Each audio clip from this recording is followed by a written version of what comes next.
மிகவும் மனதிற்கு வேதனையாக நாங்கள் பெண்கள் அனைவரும் இப்போ பதிவு செய்கிறோம்.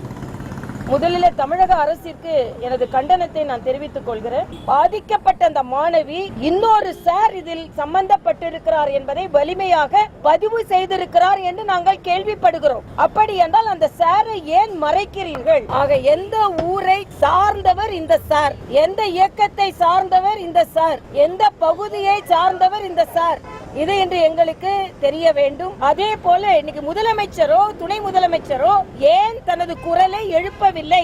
எங்கோ ஒரு மாநிலத்திலிருந்து உடனே முதலமைச்சர் பேசுவார். தனது மாநிலத்தில் இப்படிப்பட்ட ஒரு பிரச்சனை நடந்து கொண்டிருக்கிறது, ஏன் நீங்கள் வாயை திறக்கவில்லை? சகோதரி கனிமொழி சொல்றாங்க, விசாரணை முடிஞ்சிட்டுனா யார் அந்த சார்னு தெரிஞ்சிருதான். ஆக விசாரணை சரியா நடக்காதுன்றதால நாங்க பயப்படுகிறோம். திராவிட மாடல் அரசு குற்றவாளிகளுக்கு உறுதுணையாக இருக்கிறது. இங்கே போராடும் பெண் தலைவர்கள் கைதாகிறார்கள்.